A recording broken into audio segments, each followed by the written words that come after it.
Well, thank you all so much. I doubt if I'm going to stay behind this. I'm kind of a walker and a talker. Walker and talker. I'm a talker. Oh, I can use that? It's on. Is it on? Okay. All right, good. You know, I moved into the Poets neighborhood about 8 years ago, and Kemp was one of the first people that I met, and we discovered, I think, that we had this common interest because to me, moving into that neighborhood was not about just moving into a house. It was really about moving into a neighborhood. It was about moving into a story, because that neighborhood, my husband and I say all the time that we don't own that house. We are just the caretakers for future generations. And boy, do we pay money to take care of that house. You know, we have replaced a whole bunch of cast iron pipes in that house, and it's always $5,000, no matter what. Okay, you can laugh there. When I walk down the street and I look at those houses, I don't just see wood and brick. I think about all the people that live there. And the houses that are there are 15 standing houses still on that street. And it represents about, let's see, we had 3 mayors, we had 3 bankers. I had this on the overhead. We had 2 investors in Marathon Motors. We had 3 business leaders, prominent business leaders in the community. We had Civil War soldiers. We had some of the most influential people in the Jackson community that lived there on East Main Street. They may not have started the businesses for Jackson, but they were the ones that actually helped build up Jackson after it started. And so as I walk along those streets, I think about some of those people walking into work along the East Main Street in Jackson. I think about, Kemp is going to talk about John Wisdom, who was an influential businessman there. And I wonder if he walked or rode in a carriage into work. I think about L.L. Curtis, the house that we lived in, and I just wonder, about all of those people that lived there that we're going to tell you about. So we're going to start out today talking about John Wisdom. Thank you. I'd like to say that it is a joy for both of us to be here tonight, and it makes me feel so good to walk into this building and see it look like it looks now compared to what it looked like 25 years ago. And thank you all for having us. I live at the Wisdom House, and it's in your brochure there. It'll be the number 1, the first house that you are looking at. It was built in 1880 by Mr. John Wisdom. The Wisdom family was originally from Purdy, which is down in McKinnie County, and they moved here probably in the 1870s and got involved with the different various things that were going on in Jackson as far as businesses were concerned. Mr. Wisdom was instrumental in, he was the forerunner basically of what we know today as JEA. He put in the gas plant, he put in the trolley car system, that furnished public transportation for Jackson. He was instrumental in the telephone companies, the different various things like that. And he was always on the cutting edge. He seemed to know just what to do and when to do it.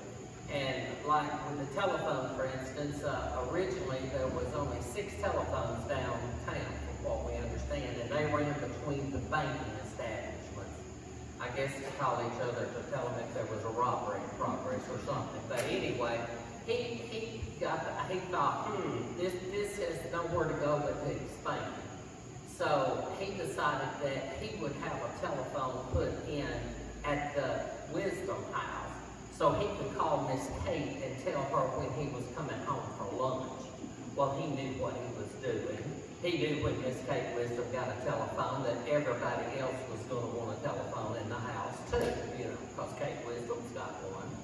So he was just always on the cutting edge with things like that.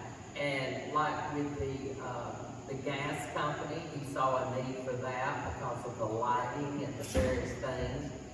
And he was just really the forerunner of what we know today as JEA, because at that time, all of these businesses were independently owned. There was probably, 3 telephone companies maybe here in Jackson at the time, and probably that many gas companies and stuff. But anyway, he was a very interesting man. He was also president of the bank. So he was involved with not only doing things for Jackson, he was involved in helping other people to do things in Jackson too, by loaning them money, giving them advice, and people turned to him for advice because they saw that he was successful and they felt like he knew what he was talking about. He married Miss Kate Merriweather, who had grown up on the street. So when they married in 1880, he presented her with this house. This house was a wedding gift for her. And Miss Kate lived there the rest of her life. She passed away, I think, in 1949 or 50, somewhere in there. But she lived there continuously from the time, 1880, from the time she married on. So basically, she spent her entire life on Main Street and saw a lot of changes too. The house, as it states in here, it's a Queen Anne style. It has all of its original features inside. It has the original hardwood floors, the original shutters, the original stained glass. Everything has been left intact, pretty much like it was when the house was built. So the house also had the first running water system. And this was done by pumping water from a reservoir on the back, or cistern, to the 3rd floor into a holding tank, and then gravity fed down through the house. So the Wisdom House had the first running water and the first indoor bathroom in Jackson. Now these blueprints for the house came from Philadelphia. And when they came in, no one would take the job. They were so complicated. Even the tiebacks for the curtains, the curtain rods, everything was listed in the blueprints. So Mr. Wisdom acted as his own contractor, and he put together the best artisans that he could find between Memphis and Nashville, and had the house built. And I would say he did a pretty good job, because 142 years later, it's still standing. Any questions? Okay, I'm gonna give it back to Leanne. And I think it has been continuously occupied with right. single-family home Right. since then. How many rooms are in the house? I think about 16. The 6,300 square feet. The next house we're going to talk about, if you'll turn the page to page 6, is the Robertson house. And this is it's called a shingle-style house. It's currently purple, part of it is purple. And this we talk about in terms of being Miss Kate Robertson's house. She was married to G.H. Robertson, who owned the G.H. Robertson Clothing Company. The G.H. Robertson Clothing Company was located at the corner of Market and which is Highland and Maine. And it currently has WNBJ and the jewelry company. It's that building that is standing there now. It was the place to go for men's clothing. If you drive by, it's currently a very well-preserved building. Are any of you related to the Robertsons here? No? The Robertsons divorced in about 1916. The scuttlebutt, I'm a retired sailor. The scuttlebutt is that he ran off with his secretary, so I didn't want to say that if anybody here was related to the Robertsons. But he went to California, and Kate Robertson did not remarry. She became very involved in the community. She was one of the people that initiated the Parent-Teacher Association in Tennessee. She became involved in the community and philanthropy. There is in Jackson a Kate Campbell Robertson Park that is located, I believe, on the east side, if I'm not mistaken. And let me just read a little bit from her obituary. It says that Kate Finner Campbell, daughter of General Alexander Campbell, he was in the Confederate Army. She was noted for her beauty and charm, as well as her intellectual accomplishment and her charitable heart. She was a member of the Shakespeare Circle, the Mutual Improvement Society, the Ingleside Book Club, the DAR, and the Suffrage League. Her work for children's causes led her to consider running for the Tennessee legislature, and she prepared for that by going to law school. She became interested in the Parent-Teachers Association and organized the group in Tennessee. She moved away in 1916, but moved back in the 1930s.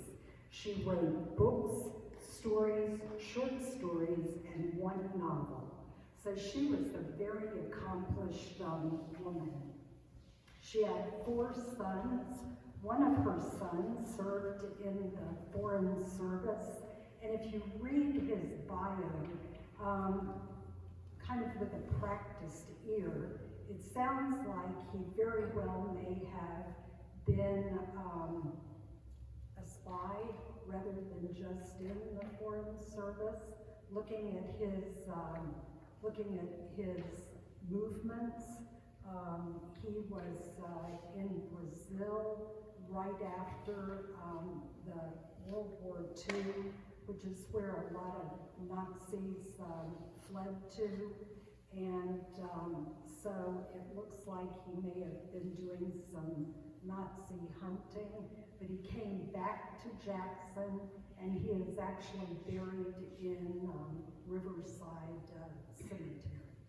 So that is Kate Campbell Robertson. The next house is actually one I know pretty well, the Curtis House, right below it. This is where my husband and I live. And it was built by L.L. Curtis. He hailed from Indiana, and he moved to Jackson to work for the W.H. Coleman Company, which made barrel heads. And Arrowheads were important at that time because anybody have an idea why? Why barrels were important around the early 1900s? Well, they shipped everything from crackers to nails, you know? Exactly. They were doing all the shipping in barrels at that time. We didn't have the kind of containers that we have today, so they did it all with barrels. L.L. Curtis rose from a worker to treasurer to eventually be president of that company. He and his wife, Cornelia, built the Curtis house. They had a son, Lyle, who was 17. They lived there with Lyle until Cornelia passed away at the age of 63. And then LL, 2 years later, married a woman by the name of Belle, who was very well known at Lambeth.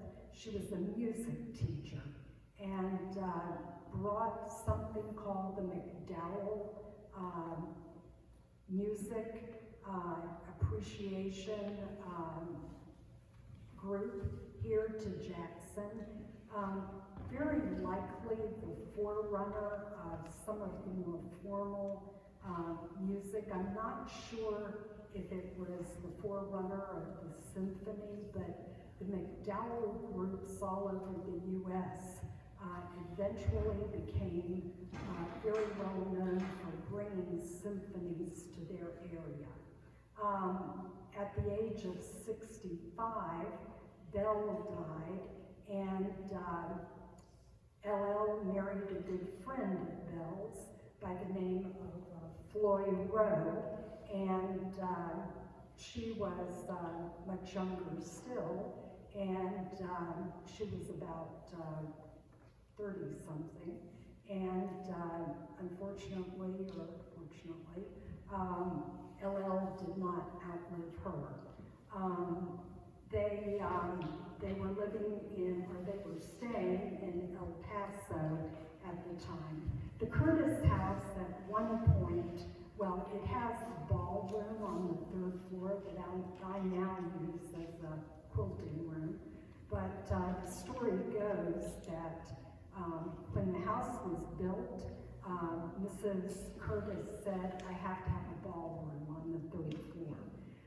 Her family hailed from Washington, D.C. and Philadelphia, so I imagine somebody in that group said, "Well, you have to have a ballroom," right? Doesn't everybody have a ballroom in their house? Okay, do you want to talk about Irving House?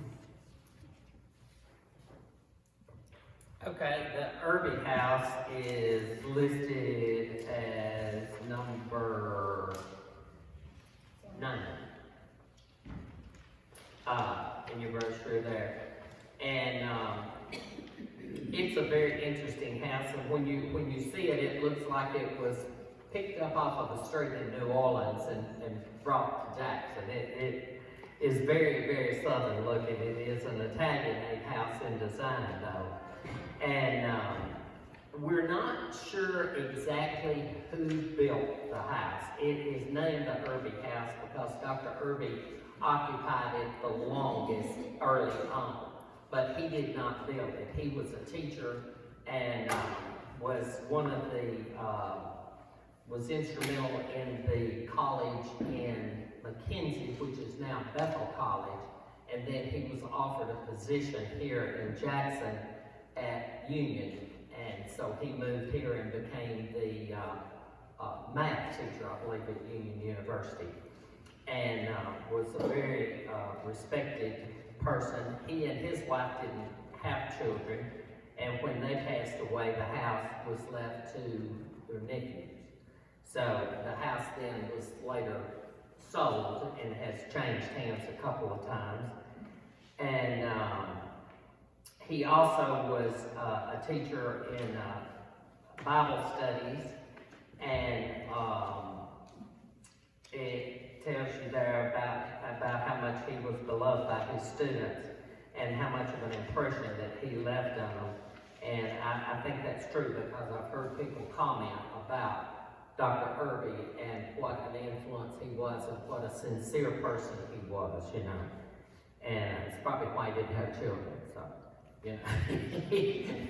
he dealt with enough of them during the day, he didn't want to combine. But,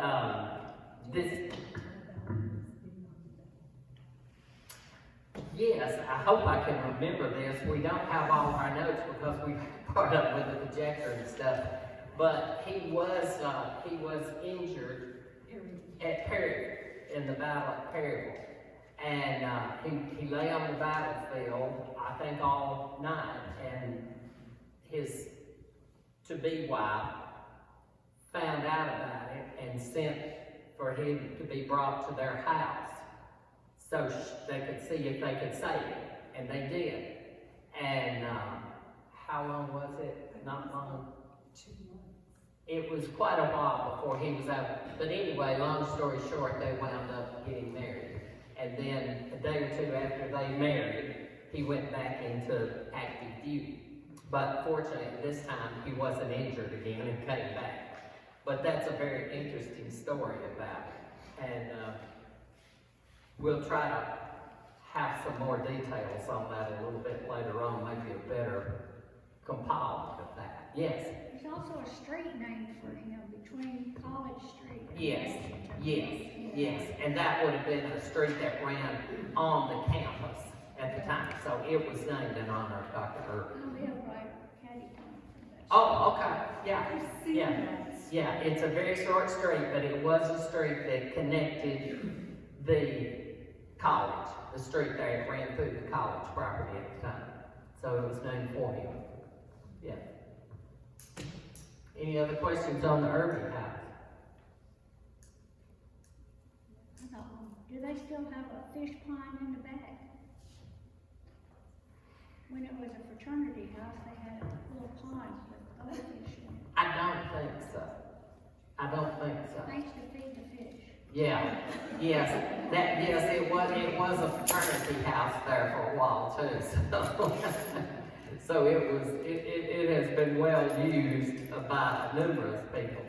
I don't think that is there. I haven't been in that backyard in a while, but I don't think it's there. Yeah. Okay. The next house is on page 12, number 16, the Smith House. And Mabel Goff Smith and her husband Fred Smith lived here. And they were, like my husband, transplants from upstate New York. They were from Canasteo, New York. And they moved here. Interestingly enough, he moved here to work for the W.H. Tomlin Company, just like L.L. Curtis did. And Fred Smith also worked his way up from treasurer to president of the company. He followed L.L. Curtis to be president of the W.H. Tomlin Company. Both Mabel and Fred were very involved in the community. Fred and Mabel attended First Presbyterian Church, and when Fred died, he left money for the new steeple on the church at First Presbyterian. Fred was very involved in sports in Jackson, and he gave money for a new ball field. He gave money to the YMCA. He gave money for the new YMCA. He gave money for Jackson High School, Union University, and Lambeth College.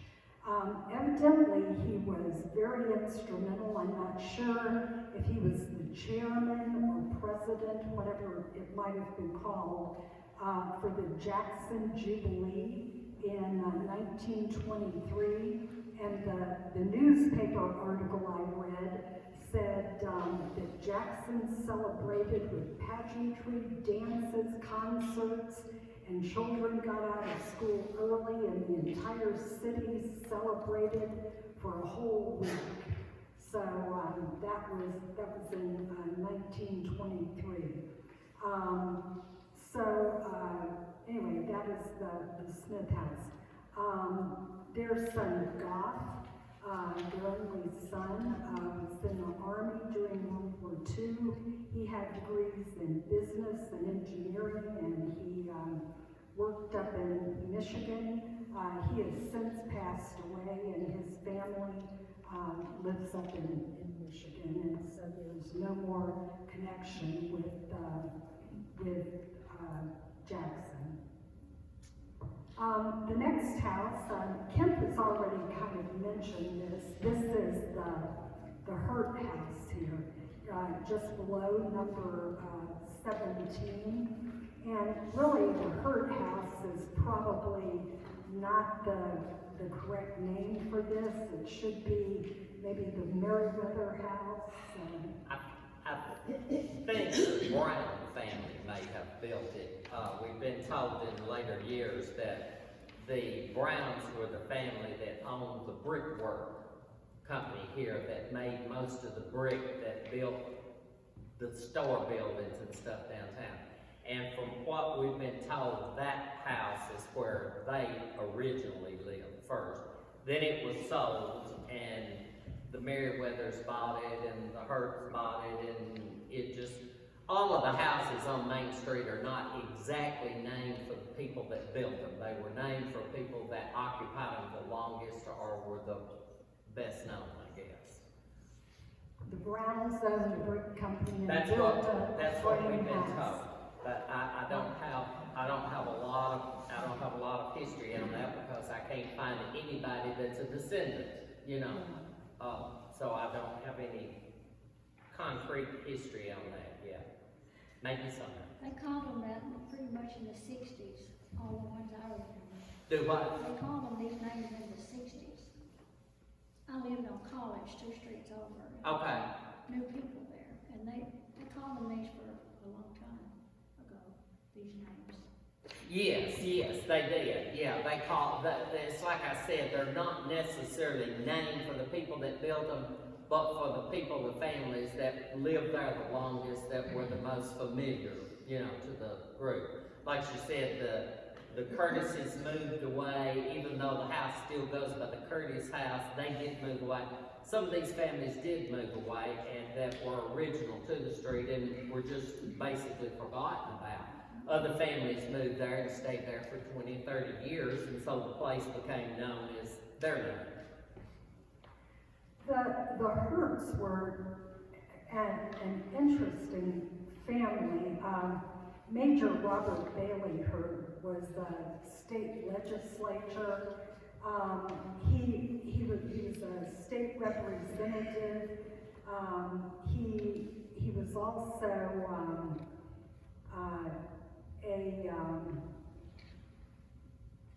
a transportation director during the Civil War. Both of his sons, Milton and Absalom, interesting name, served during the Civil War. They were all Confederate soldiers. One of the more, you know, on our street, Grant had a camp. Now we don't know if Grant was actually there. We think he might have been, but we know there was a Union camp there. And there is a book in the library that tells this interesting story about a Union soldier by the name of Gear. Alan Morgan Gear of the 20th Regiment of Illinois Volunteers.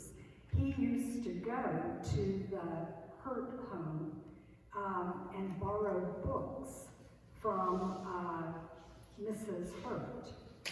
And he would engage her in conversation, sometimes about politics, sometimes about the war. And one day he went there and he was borrowing a book and talking to her, and her son came in. Now, we believe it was Absalom because he was the only son that probably would have come in.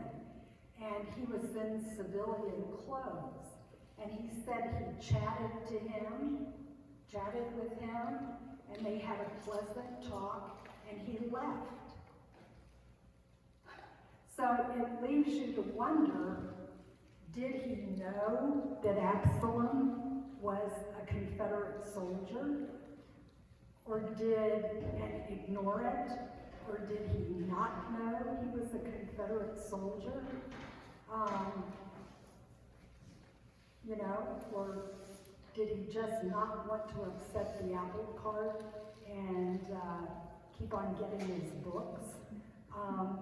These were young men away from home, wanting to have some kind of normalcy in their lives. And so it could be he just didn't want to, create a stir, and he wanted to keep coming to this home and chatting with this woman, maybe who reminded him of his mother. Who knows? But if you want to read more about that, this book is in the library, and Jack Wood is the one that directed me to that book. The last house I want to talk about is the Stigall house, and that is number 18. How many of you have ever heard of Bond shoes or Stigall shoes? Okay. Walter Stigall and his brothers were the ones that sold Stigall and Bond shoes. And he lived in the Stigall house, which is right across the street from us. This is kind of an interesting prairie and craftsman style house. It's kind of unusual for West Tennessee. And again, we don't know who designed this house, but he moved here from Lexington and lived in the area from the early 1900s until his death. He was a shoe salesman along with his brothers, and then he moved into selling insurance. His motto, if you will, was when you look at me, don't think of insurance, but when you think of insurance, think of me. So he was quite well liked in the community. Like any era, my mother used to say, death is part of life, right? The Smith families and the Stigall families have tragedies in their backgrounds. Every family has a tragedy. But Mr. Smith and Mr. Stigall both died by suicide. And that is a tragedy that I found out when I was researching.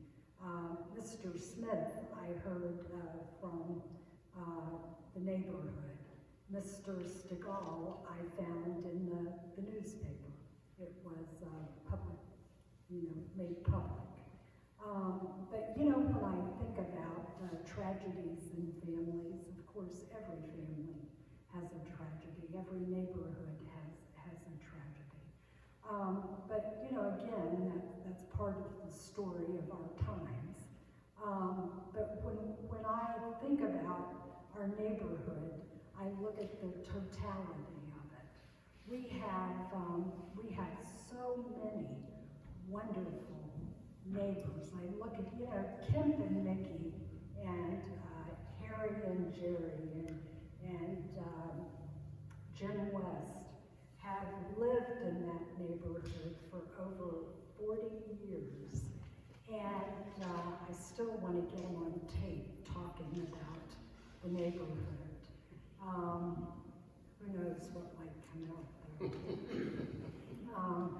But they're the ones that brought it back. The people that they knew lived in the neighborhood at the very end of when these people I'm talking about had lived there. And we want to make sure we capture all of these stories. And we don't let that die. What you all are doing here in this building is capturing the stories. And we want to make sure that we continue to capture the stories. Do you all have any questions for us? I've talked a long time. Say something about the Murdoch. You mentioned the trolley system. Yes. I've never heard of that before. When I was kind of a newbie here, tell me all about the trolley system. Well, I'll tell you what little I know about it. As far as where it ran down to Lancaster Park, which would be down where the fairground is now. I think it turned around there, came back, ran north. I want to say as far as Hicksville. It may not have gone that far. It may have dropped off down around Dedrick. I'm not sure. I'll look into that though. And then it ran east and west through the main thing. But it was the main transportation, public transportation for the time. And of course, at the time, it was horse-drawn. And then I think later it was electrified, and I'm not sure what years. Does anybody here remember? Does anybody here remember the trolley system being here? Just the tracks. Just the tracks, yeah. The tracks occasionally will show up, and if you go down Main Street and you look closely, of course it's been paved over so many times, but if you look closely through the center of the street, you'll see that there's two narrow track shadows going through there. But it didn't run a long distance because you have to realize that at the time Jackson was a small place, So from the elevations and everything that it ran, it wasn't a long thing, but it was the main public transportation because at that time women didn't normally drive, but it was easier to step out the door and get on the trolley to come downtown to pick up whatever than it was to hitch up the buggy and, do all that. So, I don't know when it ceased to exist, though. I'll have to... My grandmother, with whom I always lived, she remembered and talked about taking the streetcar from downtown to the Campbell area where Holland Park Grocery for those locals. Okay. Remember it. Which would be Hicksville. I thought that was... Down Campbell Lake. Yes. That was a wonderful amusement park with little boats and Yes. operettas, and it was a real treat, a real bear. Yeah. That was a big deal to her. So apparently it did go. Yeah. Yeah. Yeah, all of these people that were on Main Street were, like I said, they were on the cutting edge. They understood, for one thing, most of them had reasonably good education. And they had traveled. And so they saw how things were in other places, in larger cities and stuff, and they thought, hey, we can do that in Jackson, just maybe not as big, wouldn't even need for it to be that big. So they really were the backbone of what became Jackson as we know it today. Without them, it would have continued to have grown, but it would probably been different. It probably wouldn't have grown as fast, and it wouldn't have attracted as many outside things as it did, because people would say, well, they've got public transportation, they've got established banks that are secure, they've got various things that, let's see about moving to Jackson or maybe putting in a business or something, which is what the Steagals and different ones did. They were coming from Lexington and around surrounding counties. They were coming to Jackson because it offered opportunities that other places didn't. Kim, is there time for you to tell the very short of the Irish people who showed up at the door years and years ago? I can tell it, do we have time? We had, at the Wisdom House, there were 2 ladies that showed up not too long after the house was built. They knocked on the door. It was one, I think it was in March. It was still cold weather. And Mr. Wisdom answered the door, and they talked briefly, and he invited them in. And they were looking for work. They were both domestics, and they had their references. And so Mr. Wisdom invited them in, introduced them to Miss Kay. She interviewed them, and they hired them. And their names was Melissa Hogan and her mother, Ms. Hogan. Elizabeth, I believe was her name. And they never left. They spent their entire lives. Melissa was about 19 at the time. Her mother was about 40. And we know nothing of their background. The Wisdoms knew nothing of their background as far as where they came from, as far as their family. They didn't talk about it. They never received mail from any family member or anything like that. But Mr. Wisdom, of course, paid them. They lived in the house with them. There's quarters for them. And they had their own bathroom, their own bedroom, their own sitting area and everything. And Mr. Wisdom, around the turn of the century, of course, he was involved in the banking. He said, well, the money that we're paying you, you don't spend any of it. You don't spend any of it. And Ms. Hogan was like, well, why should we? We live under your roof. We eat your food. We warm ourselves by your fire. And they wasn't sending money out to have family or anything. And he said, well, why don't I take some of your money and invest it for you? And they said, well, that'd be fine. So Mr. Wisdom took their money and started investing it in various things like little penny stocks like J.P. Getty Oil Company, Westinghouse, Western Union, all of these things that just blew up. And when the ladies died, they were worth a bloody fortune because they still never spent any money.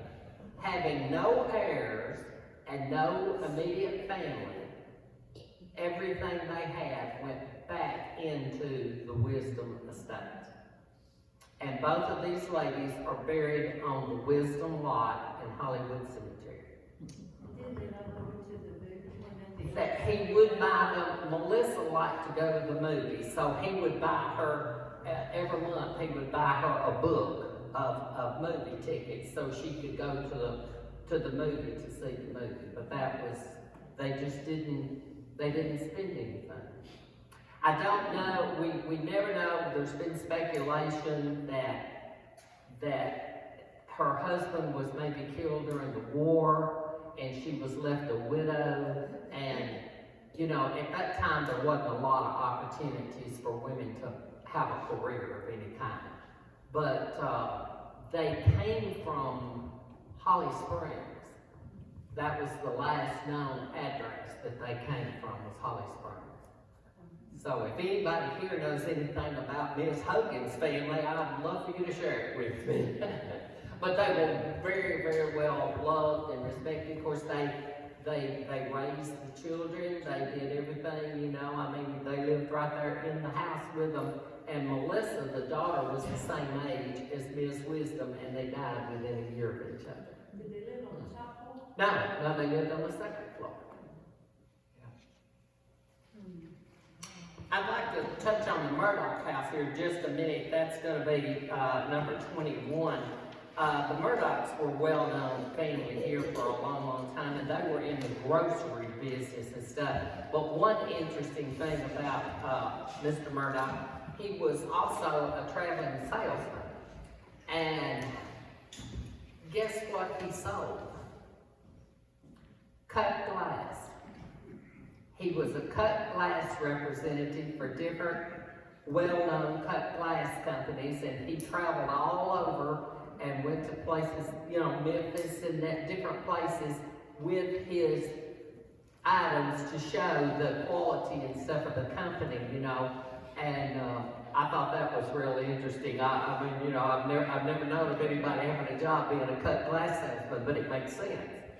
And so I'd love to see some of his samples. Would you comment on why these houses that are lost are not here anymore? About? Various things. You know, the tornado of 03, we lost, I think, 5. And so that's why the Tomlin house and the Kinzie house both went down in the tornado, and then the one across the street. Yes, the Arrington house went down. And we lost them during that. And that's the ones that's not, since we've lived on the street, we've lost 1, 2, 5, probably 8 houses from various things, you know. I mean, we fought to save them, but there was nothing we could do about the ones with the tornado. They were just too demolished to restore. How long have you lived there? 43 years. Were people living in those houses when the tornado came? Some of them, yeah. Yeah, the Tomlin house was occupied, and let's see, the McKinnie. Yes, the McKinnie house. That's where I first lived, was at the McKinnie house. I lived there 23 years, and so it went down. And I was in. But that's okay. No one on the street. It was amazing that night with the devastation that there was downtown. Not a single one of us even stepped on a nail. So we were very, very fortunate, very blessed. Any other questions? I'm just glad to see that's what I was going to ask about. I was always fascinated. I have been taking tours in years past. Right. And the house with the ballroom upstairs. Yeah. But I didn't even remember what it looked like, so I'm happy to see it. But that was really something. Yeah. I was telling my son about it the other day. Yes. That y'all were having this program. And I said, I can remember that there was one house that had 3 floors, and the third one was a ballroom. Right. And That's Leanne and Ed's house. And it is quite remarkable. And when we say a 3rd floor ballroom, you're thinking, oh, the 3rd floor. I mean, most of us, you know, think, well, that's not bad. The space is enormous. I don't really know how big the ballroom is. It's about it was big. 25 by 44. Yeah, so it's big. I mean, it's a big space, and it has alcoves for like the band to be in, and it had restrooms, it had cloakrooms, you know, and it has a separate stairs that comes off of the 2nd floor landing that goes up to it. So it's quite I mean, it was built for that. It wasn't remodeled and just so somebody could say they had a ballroom. It was built for that. It looks like Joanne's now. He said it looks like Joanne's fabric store now. Yes. Some of those houses have been turned into apartment houses. Most of those houses had been turned into apartments, and the reason being, when you think about it, the timing was right, because the people that built the houses or the people that were living in the houses the longest, as their children grew up and left home, oftentimes they were left with just the husband and wife there, and oftentimes it was just the widow that was left in the house. And here they had these big houses and all this space, and it was relative. It was expensive then to keep them maintained. So they started renting out rooms and stuff to the college students at I Union. babysat for all those people. Yeah. I was So, wondering if anybody had ever redone it after that, and lived in the ones that were left. If they had redone them back where other people inhabited them, other than it being apartment houses. none of them have any apartments at all. I mean, it's all been taken out and everything. As a matter of fact, Leanne's house had 11 apartments in it. So that gives you an idea of how big that house is. The house I live in had never been apartments. The one next door to it, the Tomlin house, had 4 in it. The Pegues house had 3. The McKinnie house never was apartments. The Robertson house had apartments. It had various things. You remember, it was a restaurant even at one time that was affiliated with the campus. The Kinzie house had 4 apartments.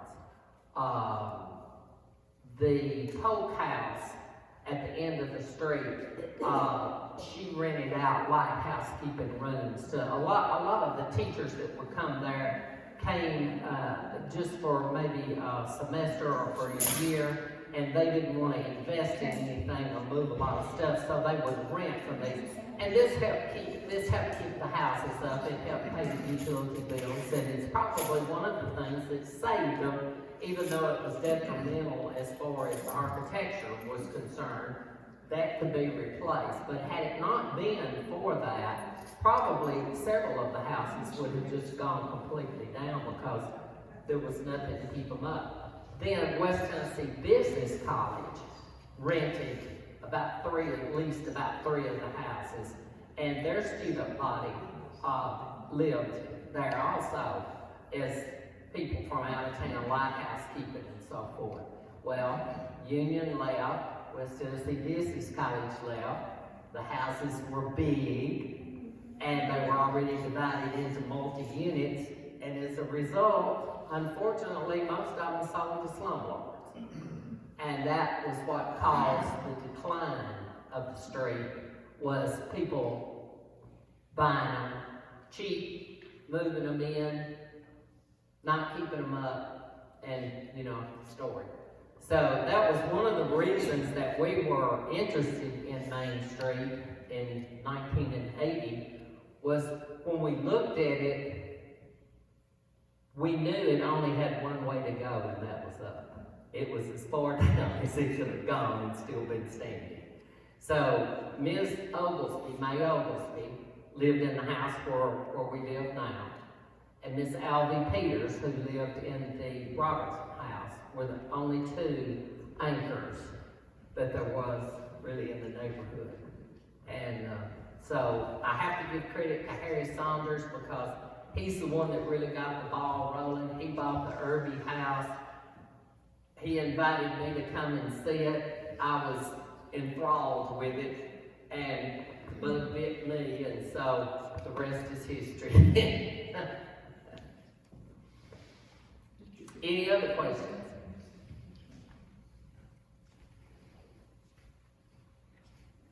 Well, again, I would like to tell you thank you so much from both of us for having us tonight. We appreciate it.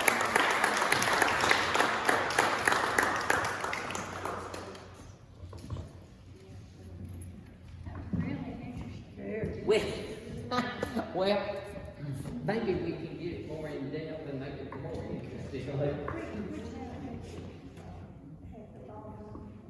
The curtain.